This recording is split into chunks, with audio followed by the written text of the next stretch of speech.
Queridos hermanos, iniciamos la lección divina de este día jueves 28 de abril, jueves de la segunda semana del tiempo de Pascua.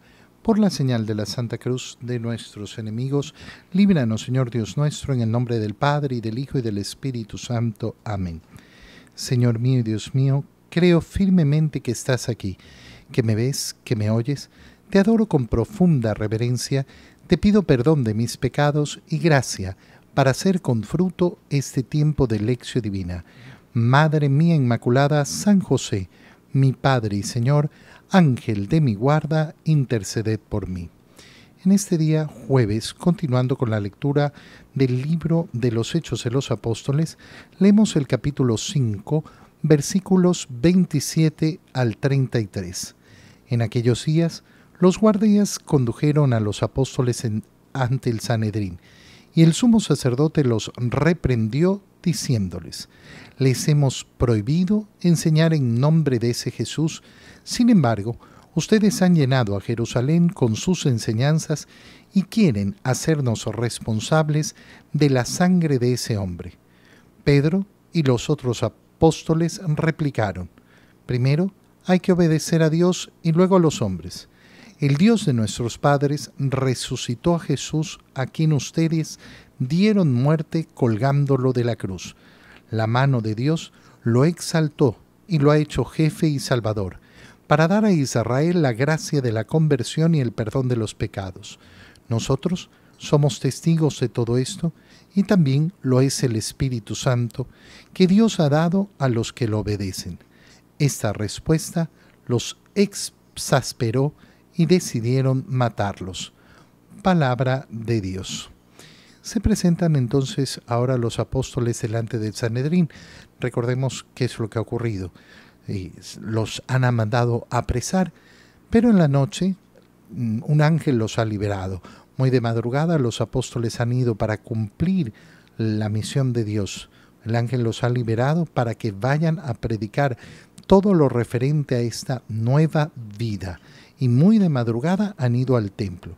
Cuando el Sanedrín se ha juntado, es decir, aquel consejo del sumo sacerdote, de los ancianos del pueblo de Israel, mandan a buscar a los apóstoles y los apóstoles no están. Y entonces los hicieron traer del templo donde estaban predicando, pero ahora sin violencia. Entonces ahora leemos efectivamente cómo los conducen a los apóstoles ante el Sanedrín. Y el sumo sacerdote empieza reprendiéndoles, diciéndoles: les hemos prohibido enseñar en nombre de ese Jesús. Fíjate cómo ya es despectiva la forma de referirse. Les hemos prohibido. Nosotros tenemos esa autoridad sobre ustedes y les hemos prohibido predicar en nombre de ese Jesús. Sin embargo, ustedes han llenado a Jerusalén con sus enseñanzas y quieren hacernos responsables. Pero si son responsables, fíjate cómo Pedro va a responder a cada una de estas cuestiones. Pedro y los otros apóstoles replicaron: primero hay que obedecer a Dios, luego a los hombres. Primero hay que obedecer a Dios, luego a los hombres. Qué importantes estas palabras, importantísimas, porque siempre tenemos que estar recordando este principio básico.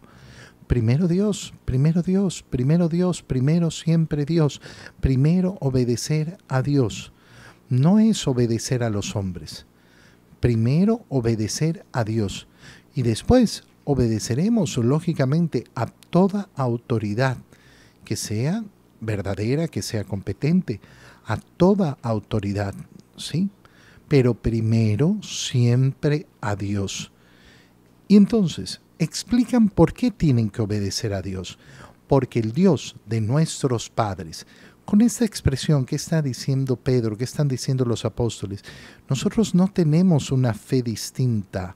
No estamos proclamando una fe distinta, no estamos rompiendo con la fe del pueblo de Israel. Todo el contrario.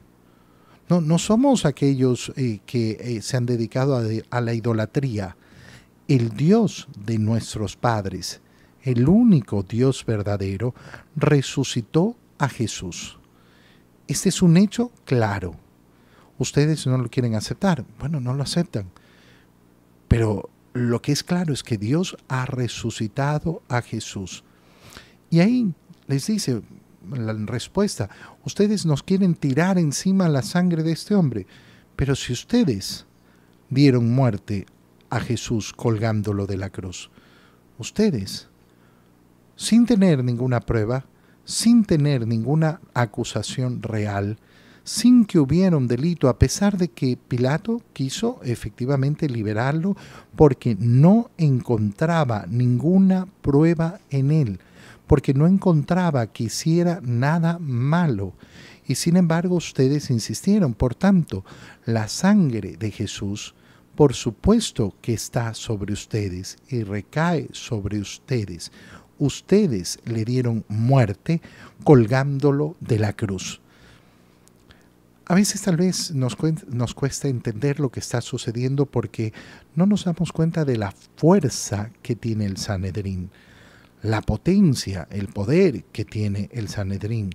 Para un judío, que el Sanedrín llegue a decretar que estos hombres son apóstatas, que son alejados de la fe, bueno, eso es de un peso tremendo, de un peso tremendo. Y sin embargo los apóstoles hablan con fuerza, con claridad, defendiendo efectivamente la verdad. La mano de Dios lo exaltó y lo ha hecho jefe y salvador. Y aquí están diciendo unas cosas tremendas, porque les están diciendo, miren, ustedes no son los jefes verdaderos, son la autoridad, sí, pero el jefe al cual hay que obedecer es a Jesús, porque la mano de Dios lo exaltó, lo ha hecho jefe, y es además el Salvador, es decir, el Mesías. Lo que están diciendo los apóstoles es sí, ese Mesías que esperamos, ese Mesías que forma parte de nuestra esperanza, ese Mesías que fue anunciado por Dios a través de los profetas, ese es Jesús. Y no ha sido puesto como Mesías para otros, sino para dar a Israel la gracia de la conversión y el perdón de los pecados. La gracia de la conversión y el perdón de los pecados. Esta es la misión salvadora. ¿De qué nos salva el Señor? Nos salva de tener nuestro corazón dirigido hacia el mundo, nos permite la conversión, es decir, nos da la libertad de poder cambiar. Y en segundo lugar, la posibilidad de pedir perdón, de adquirir esa misericordia de Dios, ese perdón de Dios. Y nosotros, dice Pedro y los demás apóstoles, somos testigos de todo esto. Nosotros somos testigos. Aquí no estamos hablando del testimonio de uno. Ante el Sanedrín se tienen que presentar siempre testimonio de mínimo 2. Bueno, aquí estamos 11. Aquí estamos 11 dando testimonio de que Jesús ha resucitado. Por tanto, estamos cumpliendo con la ley. Estamos cumpliendo con dar ese testimonio verdadero. No es uno, un loco que está por ahí, no. Los 11 estamos dando ese testimonio y no somos solo los 11, somos muchos más. Nosotros somos testigos, pero además hay otro testigo, el Espíritu Santo que Dios ha dado a los que lo obedecen. La fuerza del Espíritu Santo está trabajando en nosotros. En primer lugar, a través de la conversión de las personas que aceptan el mensaje. Eso es la fuerza del Espíritu Santo. Y en segundo lugar, a través de esas obras milagrosas que ellos mismos ya son testigos, que las han visto. Ese paralítico que han conocido, que era paralítico desde el nacimiento y sin embargo se ha puesto en pie. ¿Qué sucede con esta respuesta? Los exasperó. ¿Por qué? ¿Por qué si están diciendo alguna falsedad los exaspera esta respuesta? Porque no están diciendo ninguna falsedad. porque no están diciendo ninguna falsedad. Cuando una persona no tiene cómo rebatir, se exaspera. Cuando le hablan con la verdad y no la quiere aceptar, entonces se exaspera. Uno lo puede ver en las discusiones en el mundo. Aquel que pierde la paciencia, aquel que se exaspera, aquel que va a la violencia, aquel que grita, aquel que no deja hablar, aquel que no quiere escuchar razones, es porque no está en la verdad, porque no tiene la tranquilidad de estar en la verdad. ¿Y qué deciden hacer? Matarlos. Matarlos. Lo cual es verdaderamente ruin. No, tenemos que matarlos. Pero si están falseando, si están diciendo alguna mentira, bueno, comprueben que están mintiendo y ya está. Pero no pueden. No pueden, entonces siempre la solución es la misma: deshagámonos de ellos. Deshagámonos, porque son molestosos. ¿Qué es lo que temen estos hombres al final? Al final lo que temen es perder su posición. Al final de lo que están preocupados es de lo mismo que hemos visto en la pasión del Señor. Están preocupados de que Jesús lleve adelante una revolución política, que eso traiga una represión de parte del Imperio Romano y que ellos pierdan esa posición de poder, esa posición cómoda económica. Esa es su verdadera preocupación. Podemos perder nuestra posición. Por eso el Señor no escogió como apóstoles a hombres que tuvieran gran posición y quisieran mantenerla. El Señor ha escogido gente humilde, que no tiene miedo de perder las cosas de este mundo, porque sabe efectivamente y ha descubierto a través de la predicación de nuestro Señor que los verdaderos bienes son los bienes celestiales, los bienes eternos. En el Evangelio continuamos leyendo el capítulo 3 del Evangelio de San Juan y leemos ahora el versículo 31 al 36. El que viene de lo alto está por encima de todos, pero el que viene de la tierra pertenece a la tierra y habla de las cosas de la tierra. El que viene del cielo está por encima de todos, da testimonio de lo que ha visto y oído, pero nadie acepta su testimonio. El que acepta su testimonio certifica que Dios es veraz. Aquel a quien Dios envió habla las palabras de Dios, porque Dios le ha concedido sin medida su espíritu.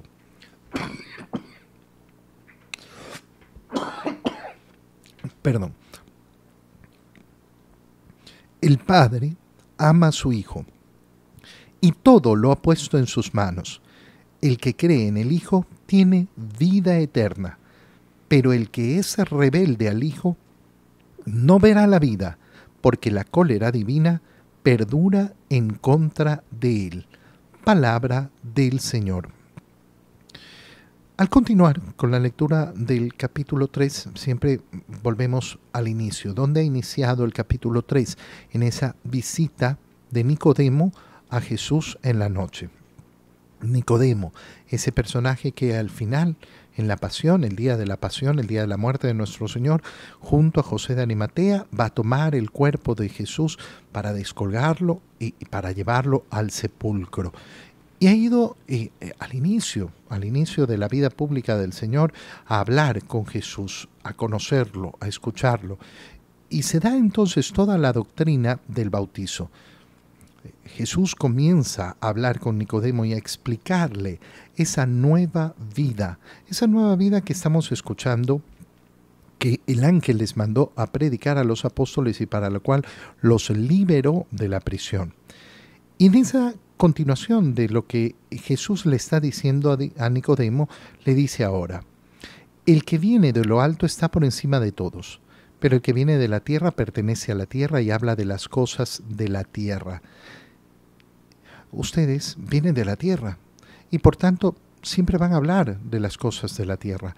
Yo vengo de lo alto, estoy por encima de todos, estoy por encima de todos. El que viene del cielo está por encima de todos y da testimonio de lo que ha visto y oído. Pero ¿qué sucede? Que nadie acepta su testimonio.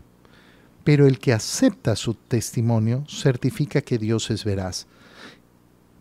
Digámoslo en otras palabras. Qué importante es darnos cuenta que la fe es creerle a Dios, no creer en Dios. Creer en la existencia de Dios, esa es la parte fácil de la fe. Esa es la parte, digámoslo, casi natural. El ser humano es capaz de creer en Dios de una manera muy, muy, muy natural, y por eso lo vemos a lo largo de la historia de todas las culturas, cómo se desarrolla una religiosidad, una idea de una divinidad, de un Dios. ¿Dios existe? Sí, Dios existe, eso es bastante fácil. Pero ese Dios que no se ha quedado callado, ese Dios que no es lejano, ese que es el único y verdadero Dios que ha hablado a los hombres, ¿qué es lo que nos invita en primer lugar a hacer? A escucharlo y a aceptar lo que dice, a aceptar su palabra. Y eso es lo que ha hecho el Hijo. El Hijo ha venido de lo alto, ¿para qué? Para dar testimonio de lo que ha visto y oído. Para dar testimonio de las realidades eternas, de las realidades celestiales. Y el que acepta su testimonio entonces certifica que Dios es veraz. ¿Por qué? Yo creo en la palabra de Cristo, porque Cristo es el Hijo de Dios hecho hombre. Esta es mi fe. Y por tanto sus palabras no son para poner en duda ni para interpretar. No, sí, yo creo en Jesús, pero lo que pasa es que esto no lo creo. Eso es lo que le sucede a una persona, por ejemplo, cuando dice, no, yo creo en Jesús, sí, yo tengo fe. Hermano mío, tú no vives el matrimonio. O no lo vives bien. Lo que Dios ha unido no lo separa. No, pero lo que pasa es que no sé qué, que no. La parte humana, la parte terrena. No entendiste entonces el testimonio de aquel que ha venido de lo alto. Aquel que no cree en el pecado. Aquel que no cree en la condenación. No, Dios es misericordioso, es bueno, es amor, no condena a nadie. No, Dios no condena a nadie, es cada uno de nosotros el que toma su decisión. Eso lo ha explicado con mucha claridad el Señor. Aquel a quien Dios envió habla las palabras de Dios, porque Dios le ha concedido sin medida su espíritu. Y esto es lo que nos sucede a nosotros cuando vivimos la gracia del bautismo. Entramos a formar parte de ese único Cristo, del cuerpo místico de Cristo. Recibimos el Espíritu Santo que se nos ha concedido sin medida. Y entonces, ¿qué es lo que tenemos que hablar? Las palabras de Dios. Oye, qué importante es reflexionar. ¿Cuál es nuestra conversación con los demás? ¿Cuál es nuestra conversación con los demás? Si yo me pongo a medir, oye, a ver, ¿de qué hablo yo? ¿De qué hablo? ¿De qué hablo? ¿Cuáles son los temas de conversación con las personas? Haz un análisis. Ponte a revisar. Bueno, yo en mi semana tengo conversación con con aquel, ¿de qué hablamos? ¿De qué hablo yo? ¿Cuáles son mis temas de conversación? Y resulta que en mis temas de conversación, lo único que aparece son las cosas del mundo. Son las cosas del mundo y del mundo y del mundo y del mundo y del mundo y de nada más. ¿Tienes fe? ¿Tienes verdadera fe? Porque aquel que cree en el Señor se llena del Espíritu Santo y habla de las palabras de Dios. Tiene su boca llena de las palabras de Dios. Pero resulta que yo tengo solo llena la boca de las palabras de los hombres. Hay personas que acostumbran a estar repitiendo frases y frases y frases y frases del mundo. Son incapaces de poner en su boca la palabra de Dios. Hay personas que son peores, que dicen frases del mundo ridículas, absurdas, y las atribuyen a que son palabra de Dios. Esto es terrible, verdaderamente terrible. Ay, como dice la Biblia, y lanzan un refrán de estos absurdos, tontos.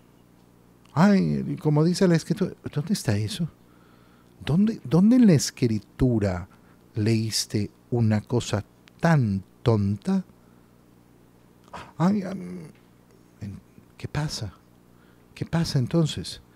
Algo está muy mal ahí. Significa que yo no estoy lleno del Espíritu que se me ha concedido sin medida el día de mi bautismo. El Padre ama a su Hijo y todo lo ha puesto en sus manos. El Padre ama a su Hijo. Fíjate cómo lo que se nos está revelando es la intimidad de Dios, la intimidad profunda de Dios. ¿Qué sucede en Dios? ¿Quién es Dios? Dios es la relación entre el Padre y el Hijo en el Espíritu Santo. Esto que parecen palabras que son difíciles de comprender, no son bastante fáciles. Dios es una relación de personas y una relación de amor. El Padre ama a su Hijo. Dios no es un ente etéreo, no es un poder invisible que nadie comprende. No, Dios se ha revelado, nos ha dado a conocer su intimidad. Y resulta que su intimidad no es tan difícil de comprender. ¿Por qué? Porque nosotros hemos sido hechos a imagen y semejanza de Dios. Y cuando uno dice una frase, el Padre ama a su Hijo, no es una frase que yo no pueda comprender. Claro, el Padre ama a su Hijo, la Madre ama a su Hijo, el amor entre los padres y el Hijo, ese amor tan precioso, tan bello. Bueno, ese es Dios.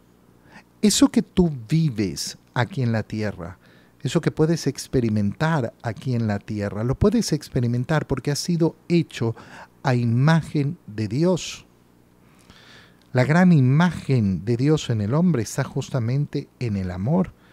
El Padre ama a su Hijo y todo lo ha puesto en sus manos. Por tanto, el que cree en el Hijo tiene vida eterna. ¿Qué le está diciendo a Nicodemo? Hay que renacer para poder entrar en el reino de los cielos. ¿Cómo se renace? A través de la fe. ¿Y cómo recibo yo la fe? A través del bautizo. A través del bautizo he recibido la fe. La he recibido. Si la mantengo o no la mantengo, si la hago crecer o la hago disminuir o la aniquilo, eso ya es mi libertad. Son mis actos posteriores. Por tanto, el que es rebelde al Hijo no verá la vida, porque la cólera divina perdura en contra de él. Con estas palabras, ¿cómo puede haber entonces personas que no, nadie se condena? Bueno, entonces mira, toda la Escritura es una mentira. Toda la Escritura es una mentira y volvemos a lo mismo, ¿no? Yo tengo fe. ¿Le crees a Dios? ¿Le crees a Dios? La pregunta no es si crees en Dios. Nótese bien la diferencia. No es, yo creo en Dios. ¿Le creo a Dios? ¿Creo en su palabra? Si yo, su palabra, no la tomo y la hago mi vida, la hago mi motivo de vivir, entonces no tengo fe. Entonces mi fe es vana, mi fe es superficial, mi fe será cualquier cosa, pero no aquello que tiene que ser. Qué bonito pedirle al Señor, Señor, auméntame la fe para creer profundamente en tu palabra, para creerte a ti. Te doy gracias, Dios mío, por los buenos propósitos, afectos e inspiraciones que me has comunicado en este tiempo de lección divina. Te pido ayuda para ponerlos por obra. Madre mía Inmaculada, San José, mi Padre y Señor, Ángel de mi guarda, interceded por mí. María, Madre de la Iglesia, ruega por nosotros. Queridos hermanos, que tengan todos un feliz día.